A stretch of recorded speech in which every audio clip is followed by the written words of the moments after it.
s'adresse particulièrement aux hommes. Donc, non, mesdames, vous ne quittez pas la salle, mais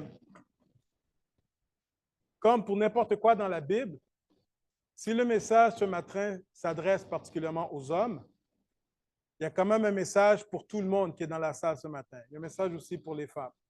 De la même manière, lorsque la semaine prochaine, nous allons aborder un message qui s'adresse d'abord aux femmes, on va se rendre compte très rapidement que le message qui s'adresse aux femmes s'adresse également aussi aux hommes. Et donc, ce n'est pas une exclusivité, quoi qu'il y en a une, mais c'est comme l'annonce quand j'étais jeune qui disait assez fort pour lui, mais conçu pour elle. Donc, le message est pour les hommes, mais ça s'adresse à tout le monde. L'inspiration du message, le thème de ce matin, c'est le silence d'Adam. Et on va étudier de quelle manière est-ce qu'un homme reflète le caractère de Dieu et comment est-ce qu'un homme reflète le caractère de Dieu. La manière qu'on va définir aujourd'hui, c'est de voir, mais comment est-ce que le premier homme a manqué à son rôle. En étudiant la manière qu'il a manqué à son rôle, on va pouvoir voir, mais quel était le rôle qu'il devait jouer. Et le titre, Le silence d'Adam, ce n'est pas moi qui l'ai inventé. C'est un auteur qui s'appelle Dr. Larry Crabb, qui a écrit un livre qui s'appelle Le silence d'Adam. Ce que j'aime avec cet auteur, c'est un des rares auteurs que j'ai lu qui a su juxtaposer d'une manière assez complète, comme je dis, le plus près possible, juxtaposer deux thèmes. Il a été capable de prendre la théologie, parce qu'il est d'abord théologien, mais de prendre le thème de la théologie et de prendre le thème de la psychologie, parce qu'il est psychologue en carrière, et d'arriver à trouver un lien, de les mettre ensemble. Maintenant, la Bible a toujours supériorité. Il n'y a pas d'égalité entre les deux. La Bible a priorité. Mais c'est un des rares qui a été capable de voir comment est-ce que la Bible interprète et voit la psychologie et de faire une psychologie chrétienne. Ce livre est arrivé dans ma vie dans une saison où je me cherchais en tant qu'homme. Je n'arrivais pas à définir qui j'étais, qui je suis, ce que Dieu attendait de moi. Et l'auteur, la manière qu'il parle, m'a beaucoup aidé à comprendre qui j'étais devant le Seigneur. Et depuis, ça a été une sorte de compas pour moi, pour m'aider à naviguer dans ma vie. Et donc, ce matin, à travers la leçon de son livre, j'aimerais regarder avec vous certains passages qui, pour moi, sont importants. Le silence d'Adam, vous pouvez imaginer un peu la scène. Ce qui m'a dérangé pendant très longtemps, j'ai grandi dans une culture que je nommerai pas, grandi dans une culture où à l'Église, on nous a présenté un Adam comme une victime à 100%. Et on nous a prêché un Adam, genre pauvre Adam, victime de la maladresse d'Ève, Adam qui, au fond, faisait rien de mal, et donc Adam est 100% victime. Et le problème avec ça, c'est qu'à force de présenter Adam comme étant une victime dans la situation, on a enlevé à Adam sa dignité. Okay? À force de présenter Adam comme une victime dans l'histoire, on enlève à Adam la dignité qui lui appartient. Lorsqu'on prend conscience du rôle d'Adam, il y a quelque chose de particulier qui lui appartient. Et non, Adam n'était pas une victime de la situation. Et non, Adam n'était pas passif dans la situation qui lui est arrivée. Et c'est ce que j'aimerais regarder avec vous, et de voir comment le silence d'Adam a un impact pour nous, les hommes, et comment le silence d'Adam a eu un impact, au fait, sur toute la création, et quelle est sa responsabilité. Donc, premier point qu'on va voir, Adam était seul. Donc, selon Genèse, chapitre 2, les versets 15 à 18, on lit ceci. L'Éternel Dieu prit l'homme, Adam, et le plaça dans le jardin d'Éden pour le cultiver et pour le garder. Et j'aime beaucoup la notion de garder, parce que je me dis, tu es dans le jardin d'Éden. Tu gardes quoi? Le lion ne va pas manger un agneau, tu n'es pas en danger qu'un lion te mange, tu n'es pas en danger de quoi que ce soit. Pourquoi est-ce qu'il faut qu'il le garde? Mais finalement, Adam devait aussi garder le jardin. pour le cultiver et le garder. L'Éternel Dieu donna cet ordre à qui? Et l'Église, à qui? L'Éternel Dieu donna cet ordre à l'homme. Tu pourras manger de tous les arbres du jardin, mais toi, singulier, tu ne mangeras pas de l'arbre de la connaissance du bien et du mal, car le jour où tu en mangeras, singulier, qu'est-ce qui va arriver? Tu mourras. Donc, il parle à qui ici? À Adam. OK? Verset 18. Plus important. Donc, on vient de lire le verset 17. Verset 18. Qu'est-ce que le verset 18 nous dit? L'Éternel Dieu dit quoi? Il n'est pas bon que... Ah, OK. Donc, je répète. À qui l'ordre de ne pas manger de l'arbre? À qui l'ordre a été donné? À Adam. Parce que le verset suivant nous dit quoi? Qu'Ève n'était pas là. Il n'est pas bon que l'homme soit seul. Donc, je lui ferai une aide semblable à lui. Et si tu lis les autres passages, tu te rends compte que Dieu a encore attendu parce qu'il a demandé à Adam de nommer les animaux. C'est lorsque Adam nomme les animaux qu'il se rend compte qu'il n'y a personne comme lui. Donc, clairement, Adam était seul lorsqu'il a reçu l'ordre de ne pas manger l'arbre de la connaissance du bien et du mal. Donc, Dieu parle à Adam. Deuxième constatation. Adam était là. Comme je dis, j'ai grandi dans une église où le pasteur nous faisait comprendre que Adam travaillait dans les champs quand l'histoire du serpent avec Ève est arrivée. Il faisait son travail dans les champs. Ève a pris le fruit, Ève en a mangé, puis Ève a couru jusque dans le champ pour aller voir Adam. Puis il a dit à Adam, tiens, Adam, mange. Il était où Adam dans l'histoire? Il était dans le champ. Genèse 3, 1 à 6. Le serpent était le plus rusé de tous les animaux des champs que l'Éternel Dieu avait fait. Il dit à la femme, Dieu a-t-il réellement dit, vous ne mangerez pas de tous les arbres du jardin? La femme répondit au serpent, nous mangeons du fruit des arbres du jardin, mais quant au fruit de l'arbre qui est au milieu du jardin, Dieu a dit, vous n'en mangerez point et vous n'y toucherez point, de peur que vous ne mouriez. OK, jusque-là, est-ce qu'il y a un problème? Moi, j'en vois pas. Elle a rajouté quelque chose, la question de toucher, parce que Jésus a juste dit de ne pas en manger, mais elle dit toucher. Mais à part ça, je ne vois pas où est le problème. Verset 4. Alors le serpent dit à la femme, vous ne mourrez point. Mais Dieu sait que le jour où vous en mangerez, vos yeux s'ouvriront et que vous serez comme des dieux connaissant le bien et le mal. La femme vit, que l'arbre était bon à manger, agréable à la vue, et qu'il était précieux pour ouvrir l'intelligence. La semaine prochaine, on va revenir sur ça. La femme, elle voit trois choses là.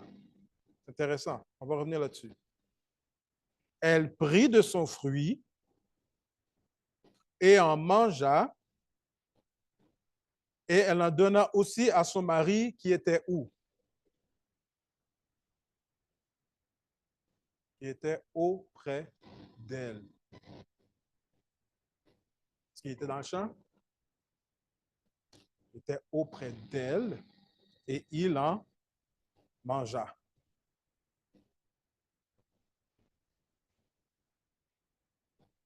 Adam était là et pendant tout le temps, Adam a gardé le silence. Qu'est-ce qui est arrivé après? C'est intéressant la conversation qu'on va lire maintenant. Okay? Très intéressant la conversation. Écoutez bien.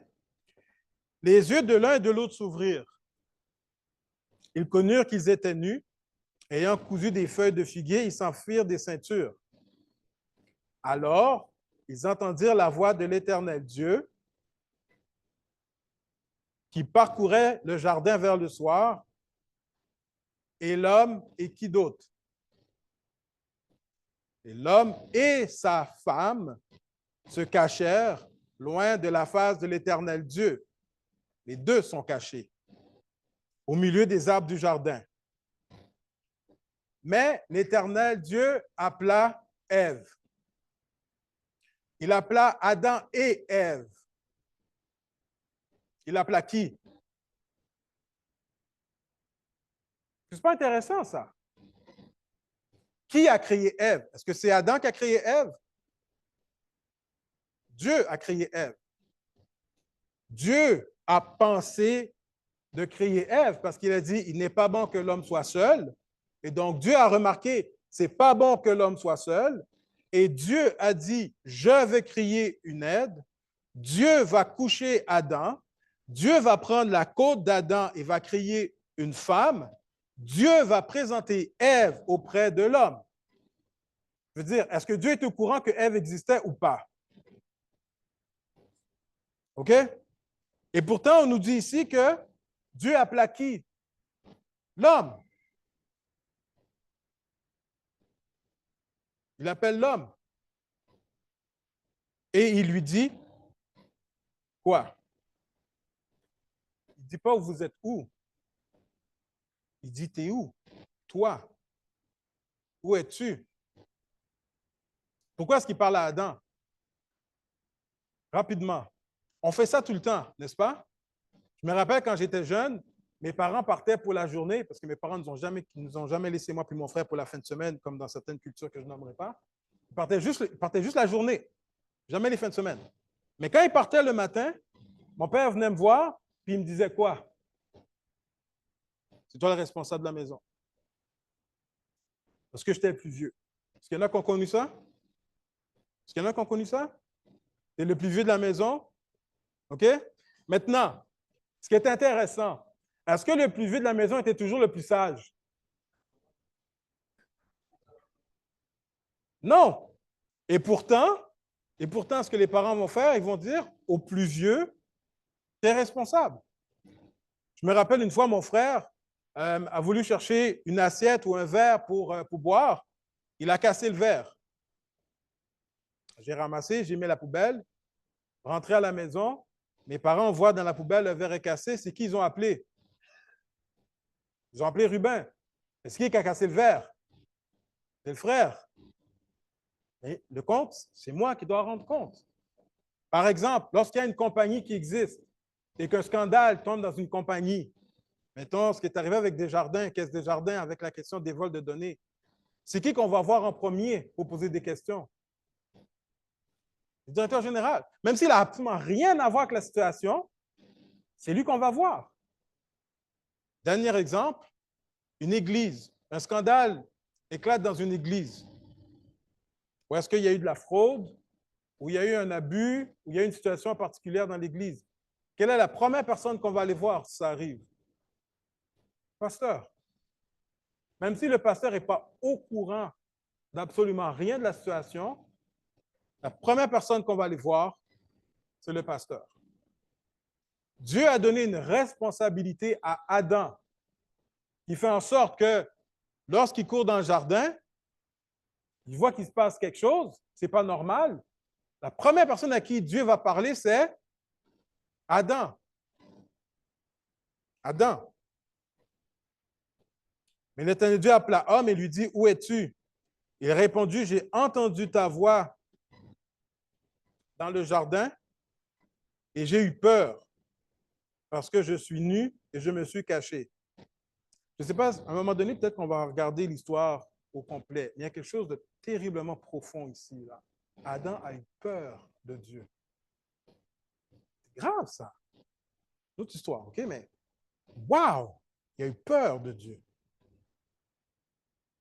Et l'Éternel Dieu dit, qui t'a appris que tu es nu? Est-ce que tu as mangé de l'arbre dont je t'avais défendu de manger? L'homme répondit, quoi? La femme. Femme. La femme que tu as mise auprès de moi. Vous vous rappelez qu'est-ce qu'il a dit quand il a vu la femme pour la première fois? Eau de mes os, chair de ma chair. Là, ça ne marche plus, là. Celle que toi, là, tu as mise auprès de moi, m'a donné de l'arbre et j'en ai mangé. Est-ce que Dieu va taper dans le dos d'Adam en lui disant, pauvre petit chou, hein? Pauvre petit chou, c'est pas de ta faute, hein? Les femmes, on sait bien, hein? C'est à cause d'elles. Est-ce que c'est ça que Dieu va dire à Adam? Genèse 3, 17. Il dit à l'homme, puisque quoi? Puisque tu as écouté la voix de ta femme. Et là aussi, il y a un problème. Ça donne l'impression qu'écouter la voix de sa femme, c'est un problème, c'est un péché. Je vais vous dire une chose. Le nombre de fois que je n'ai pas écouté la voix de ma femme, puis je me suis mis dans les problèmes,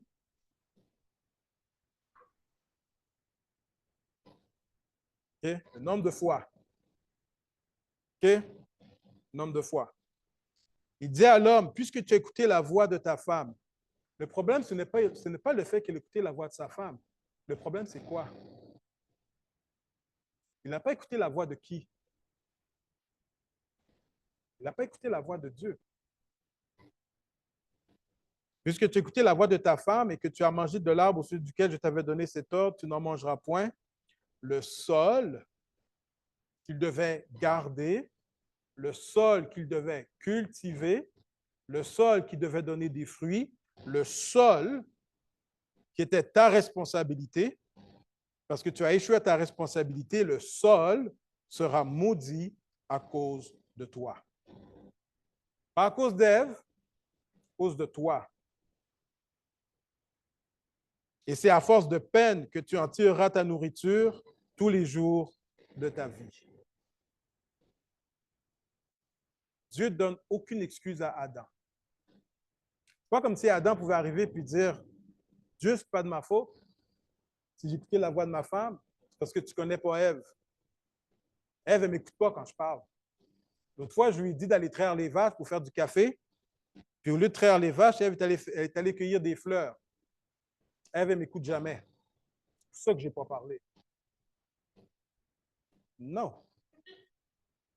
Non. Tu devais parler. Tu devais parler. Et on ne saura jamais si Ève aurait écouté. Et la raison qu'on ne saura jamais, c'est parce que quoi? Parce qu'elle n'a pas parlé. Mais comment est-ce que tu peux accuser Ève de quoi que ce soit? Tu n'as pas parlé. Si tu avais parlé et qu'elle n'aurait pas écouté, on aurait dit, bon, au moins tu as parlé. Tu n'as pas parlé. Tu n'as pas d'excuse. Pourquoi est-ce que le châtiment d'Adam est aussi grand? Pourquoi est-ce que le péché d'Adam est aussi grand? Je vous ai dit que Adam, comme Ève, sont créés à l'image de Dieu pour refléter le caractère de Dieu. Okay? En quoi est-ce que Adam a échoué ici?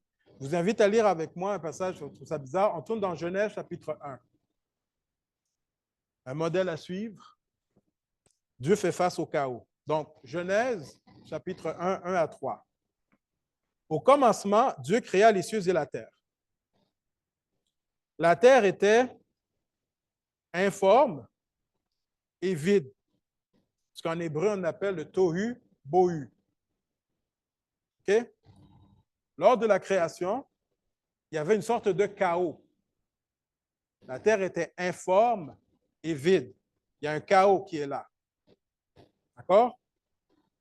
Il y avait des ténèbres à la surface de l'abîme et l'Esprit de Dieu se mouvait au-dessus des eaux. Dieu fait face à un chaos. La terre est informe et vide, les ténèbres sont au-dessus. Qu'est-ce que Dieu fait lorsqu'il est en face d'un chaos? Toute la création, toute l'histoire, tout le récit de la création, c'est le récit d'un Dieu qui intervient dans le chaos. Et toute la création, c'est de nous démontrer comment Dieu révèle sa puissance, sa gloire et sa créativité devant un chaos qui est devant lui. Et qu'est-ce que Dieu fait devant le chaos? Le texte nous dit, et Dieu dit. Je trouve ça intéressant. On ne dit pas que Dieu a fait. On dit que Dieu a ouvert la bouche. Et Dieu dit que la lumière soit, et la lumière fut.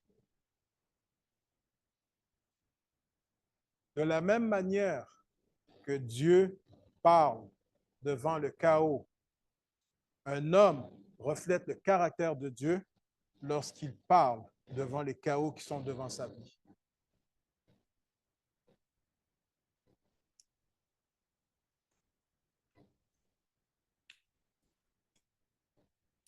Un homme reflète le caractère de Dieu lorsqu'il apprend à faire face au tohu-bohu de la vie comme Dieu le fait.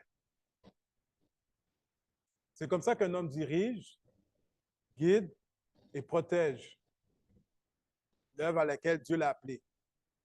C'est comme ça qu'un homme protège, guide et dirige sa famille lorsque l'homme reflète le caractère de Dieu en ouvrant la bouche devant le chaos qui est devant lui.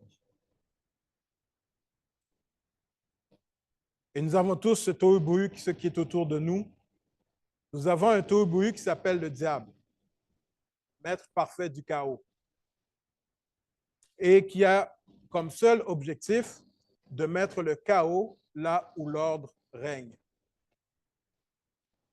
Nous avons le monde dans lequel nous vivons, qui est confronté à Dieu, qui s'oppose à Dieu, et qui, de leur manière à lui, veut élever un monde où Dieu n'est pas présent, et donc créer un chaos. Et nous sommes confrontés à ce chaos aussi. Et finalement, il y a ma propre personne. Je suis tous les jours confronté au tohu-bohu qui arrive dans ma vie et qui habite en moi. Les craintes, les peurs, les angoisses, mon péché. Et nous sommes donc continuellement confrontés à un tohu-bohu. Continuellement. Et le Seigneur me demande en tant qu'homme d'ouvrir la bouche et d'intervenir devant ce chaos. Et souvent, ce qui arrive, c'est que nous, les hommes, nous avons deux manières, deux extrêmes. Okay? Si je prends tout le spectre là, il y a deux extrêmes, on se trouve quelque part là-dedans. Le premier extrême, et là, je cite l'auteur du livre, il dit la manière que les hommes réagissent devant le tohu-bohu en général, c'est un peu comme Adam a fait, on fuit. Devant certains conflits, devant certaines situations, devant certaines tensions, nous, les hommes, nous avons tendance à fuir. Et moi, le premier. Je déteste les conflits. Déteste les conflits. Juste l'idée de devoir confronter quelqu'un par rapport à quelque chose peut faire en sorte que je ne dors pas de la nuit. Il y a des expériences, il y a des situations dans lesquelles je me trouve où je me rends compte que ça ne me tente pas de les affronter. Alors, qu'est-ce que je fais? Je fuis. Je fuis comment? Ben, je vais lire un livre parce que j'aime lire. Ma porte de sortie, moi, c'est les études. Quand je sens que je suis trop faible ou trop impuissant pour affronter une situation, je me cache derrière mes lectures pour ne pas affronter ma situation. D'autres se cachent derrière leur travail, d'autres se cachent derrière leur carrière, derrière leur profession, et d'autres font autre chose. Tu sais, c'est facile de dire à quelqu'un « fume pas » ou « prends pas de drogue » ou « prends pas de boisson ». Mais c'est plus difficile de dire à quelqu'un d'arrêter de faire quelque chose de bon parce qu'il fuit quelque chose. Comment vas-tu dire à quelqu'un d'arrêter d'étudier parce que tu as peur d'affronter ton problème, quand on sait que les études est une bonne chose? Comment tu vas dire à quelqu'un d'arrêter de prendre soin de son corps puis d'aller au gym, quand le fait d'aller au gym est une bonne chose? Mais qu'est-ce qui arrive quand je vais au gym parce que je ne veux pas affronter ma situation et que je fuis ma situation en allant au gym? Ou dans ma carrière? Je monte l'estrade dans ma carrière professionnelle. Mais je monte l'estrade dans ma carrière professionnelle parce que je ne veux pas affronter la situation avec ma femme ou avec mes enfants. Et je monte là. Et une des manières donc que les hommes ont tendance à ne pas affronter le tohu-bohu, c'est de fuir. L'autre tendance que certains hommes ont, c'est le contrôle, j'appelle ça le COC, contrôle obsessif-compulsif. Genre de personnes qui doivent absolument avoir le contrôle dans toutes leurs situations. Ils arrivent devant une situation, si la situation est trop grande pour eux, ils viennent réduire la situation à leur niveau à eux, puis il faut absolument qu'ils prennent le contrôle de la situation au lieu d'affronter le problème. Ou encore, ils se cachent derrière la colère. Soit je fuis, soit je me mets en colère. Et la colère devient un autre moyen de fuir devant le tohu-bohu de ma vie. Dieu nous appelle à affronter les différentes épreuves qui sont devant nous. Une des raisons pourquoi est-ce qu'on fuit, et je passe à mon prochain point après, une des raisons qui fait ce qu'on fuit, c'est parce qu'on n'a pas l'expérience ni l'expertise pour affronter le problème. Je prends Adam. Adam voit un serpent qui parle. Adam n'avait jamais vu ça de sa vie, un serpent qui parle. Il n'a pas d'expérience par rapport à ça. Qu'est-ce que je fais? Il n'a pas non plus l'expertise pour affronter un serpent qui parle. Il ne sait pas quoi faire. Et souvent, pour nous, d'affronter les hommes, d'affronter le tohu-bohu, ce sont des épreuves qu'on n'a pas l'habitude d'affronter et dont on n'a pas l'expérience. Par exemple, lundi dernier, j'ai eu une crevaison, ici même dans le stationnement de l'église. Pour certains hommes, une crevaison, ça ne veut absolument rien dire. Ça arrange en 10 minutes. Pour un gars comme moi, c'était la fin du monde. Qu'est-ce que je fais avec une crevaison? J'ouvre porte arrière, je vois les instruments, je sors les instruments comme si j'avais la moindre idée de ce que j'allais faire avec.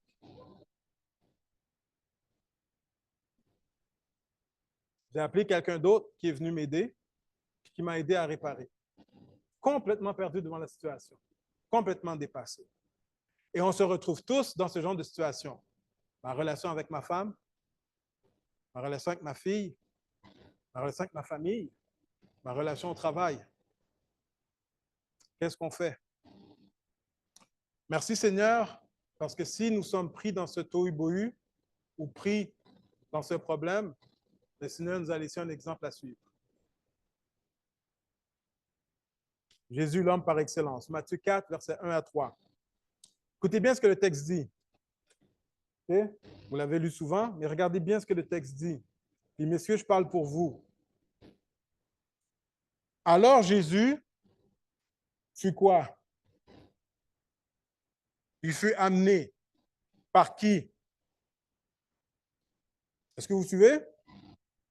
Alors Jésus fut amené par l'Esprit, où ça? Dans le désert. Le Saint-Esprit dirige Jésus dans le désert. Pourquoi? Pour être tenté par le diable. Est-ce que ce n'est pas extraordinaire, ça? Prenons 30 secondes, puis prenons un recul.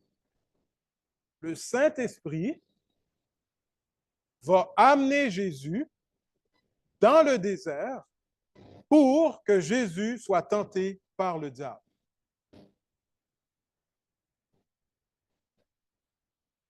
Après avoir jeûné 40 jours et 40 nuits, il eut faim. Le tentateur s'étant approché lui dit, « Si tu es fils de Dieu, ordonne que ces pierres deviennent des pains. » Est-ce que ce n'est pas intéressant de voir que c'est le Seigneur lui-même, c'est Dieu lui-même qui a amené Jésus pour être tenté par le diable?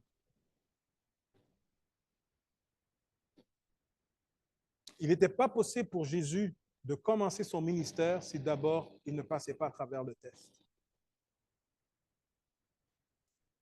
Le même test que Adam a passé dans le jardin d'Éden, c'est le même test que Jésus va passer. Adam va passer le test dans le jardin d'Éden. Jésus va passer le test dans le désert. Adam va passer le test où est-ce qu'il peut manger de tout ce qu'il y a autour de lui. Jésus rentre dans un lieu où il n'y a absolument rien à manger pendant 40 jours et 40 nuits. Jésus doit passer le test. Et Jésus va passer le test. Je ne l'ai pas écrit ici parce que c'est trop long, parce qu'il faut arriver à la conclusion. De quel moyen, ceux qui connaissent l'histoire, de quel moyen est-ce que Jésus a passé le test? Par la parole. par la parole. Il a nommé et cité la parole. Et c'est en nommant et citant la parole qu'il a passé à travers le test. Et donc, Jésus nous laisse un modèle à suivre. Si nous voulons passer à travers le tohu-bohu, nous devons faire la même chose. Je vais inviter les musiciens. J'arrive à ma conclusion.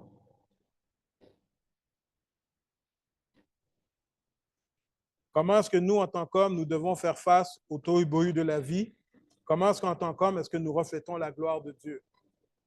Je répète, nous reflétons la gloire de Dieu en tant qu'hommes lorsque, comme Dieu, nous faisons face au tohu-bohu, au chaos qui sont devant nous, et que, comme Dieu, nous ouvrons la bouche et nous parlons.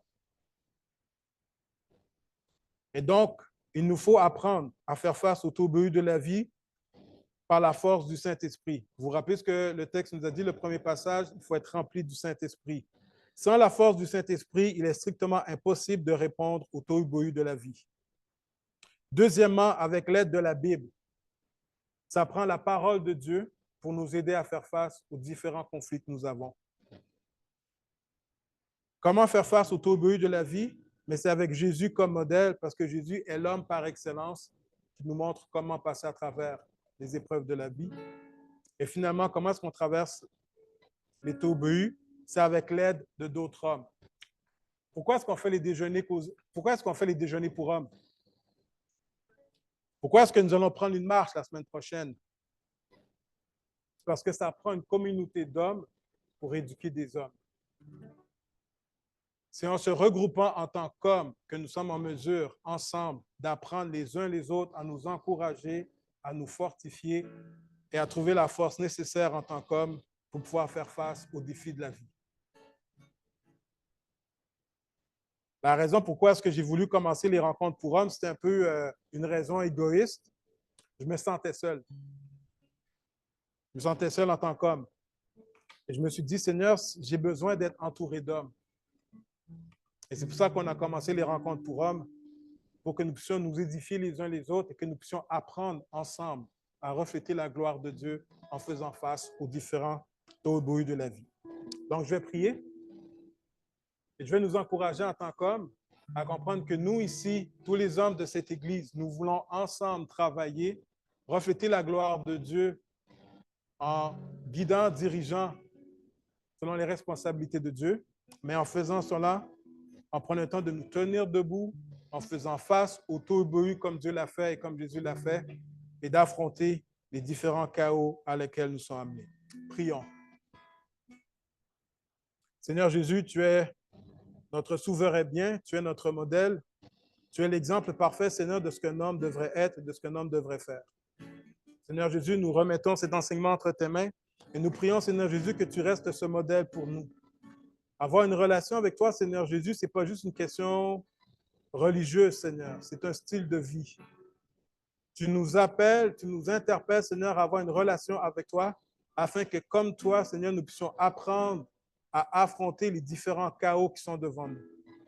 Seigneur, que nous puissions nous humilier devant toi en tant qu'hommes, que nous puissions apprendre, Seigneur Dieu, à refléter ta gloire, que nous puissions, Seigneur, t'imiter. Et Seigneur, par ta face toute puissante, Seigneur, refléter la gloire du Dieu Tout-Puissant qui nous a créés à son image. C'est là notre cri, c'est là notre espérance, c'est là notre prière. Et c'est dans ton précieux nom, Jésus, que nous prions ce matin. Amen. Que le Seigneur vous bénisse.